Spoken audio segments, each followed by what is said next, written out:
जय श्री हरि। प्यारे भक्तों, आज जरूर सुने रक्त सप्तमी व्रत कथा सुनने मात्र से सुख समृद्धि और मनोवांछित फल प्राप्त होंगे। प्यारे भक्तों, सुबह सुबह सूर्य देव को जल चढ़ाएं, तुलसी में दीप जलाएं और हो सके तो आज के दिन गंगा स्नान जरूर करें। जिन भक्तों को गंगा नदी दूर है, वहाँ तक किसी कारणवश नहीं पहुँच सकता तो कोई बात नहीं, आप भरे हुए बाल्टी में 1 या 2 बूंद गंगा जल डालें और स्नान करें, वही फल प्राप्त होगा। प्यारे भक्तों, सृष्टि के निर्माण के समय जब चारों दिशाओं में केवल अंधकार ही अंधकार था, तब 9 ग्रहों के राजा सूर्य अपने 7 घोड़ों वाले रथ पर सवार होकर प्रकट हुए थे। सनातन शास्त्रों में माघ मास की शुक्ल पक्ष की सप्तमी यानी रथ सप्तमी के दिन से ही सूर्यदेव ने समस्त जगत को आलोकित किया था। अतः इसी दिन को सूर्य जयंती भी कहा जाता है। सरल शब्दों में कहे तो रथ सप्तमी के दिन ही सूर्यदेव पूरे जगत को आलोकित किया था। रथ सप्तमी के अलावा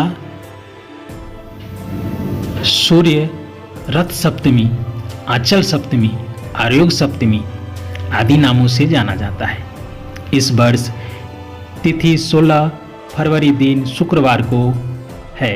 रथ सप्तमी बसंत ऋतु और कटाई के मौसम की भी शुरुआत की प्रतीक है।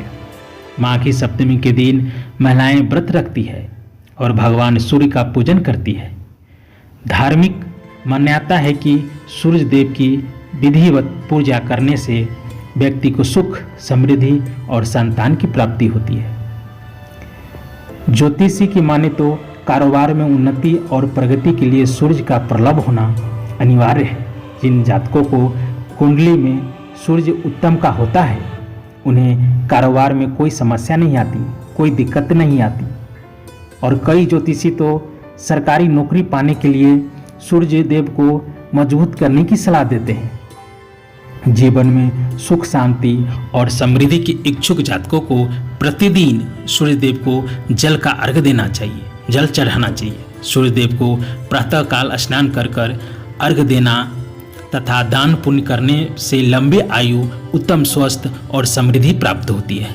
रथ सप्तमी को दान पुण्य के लिए सूर्य ग्रहण के समान अत्यधिक शुभ माना गया है। रथ सप्तमी पर अरुणोदय के दौरान स्नान करना चाहिए। सूर्यदेव से पहले स्नान करना एक स्वस्थ परंपरा है और यह सभी प्रकार की बीमारियों से मुक्त कराता है। सुबह सुबह की स्नान ही एक आयुर्वेदिक का भी काम करता है। पौराणिक कथा के अनुसार एक गणिका नाम की महिला ने अपने पूरे जीवन में कोई दान पुण्य नहीं किया, न ही कोई शुभ कार्य किया। जब वह महिला का अंत काल आया तो वह वशिष्ठ मुनि के पास गई। महिला ने मुनि से कहा कि हे मुनिवर, मैंने कभी भी कोई दान पुण्य नहीं किया, तो मुझे मुक्ति कैसे मिलेगी? मुनि ने कहा कि माघ की शुक्ल पक्ष की सप्तमी को अंचला सप्तमी है। इस दिन किसी अन्य दिन की अपेक्षा किया गया दान पुण्य का 1000 गुना फल प्राप्त होता है। इस दिन पवित्र नदी में स्नान कर भगवान सूर्यदेव को जल चढ़ा दे और दीप दान करे तथा दिन में एक बार में बिना नमक के भोजन करें। ऐसा करने से महान पुण्य की प्राप्ति होती है। गणिका ने वशिष्ठ मुनि द्वारा बताई हर बात को सप्तमी के दिन व्रत और विधि पूर्वक कार्य किया। कुछ दिन बाद गणिका ने अपना शरीर त्याग दिया। वो मृत्यु के प्राप्त हुआ और वो स्वर्ग के राजा इंद्र के अप्सराओं का प्रधान बनने का सौभाग्य प्राप्त हुआ। माघ शुक्ल सप्तमी के संबंधित कथा का उल्लेख पौराणिक ग्रंथों में भी मिलता है। इसके अनुसार भगवान श्री कृष्ण के पुत्र सांब को अपने शारीरिक बल पर बहुत अभिमान हो गया था। एक बार दुर्वासा ऋषि भगवान श्री कृष्ण से मिलने आए।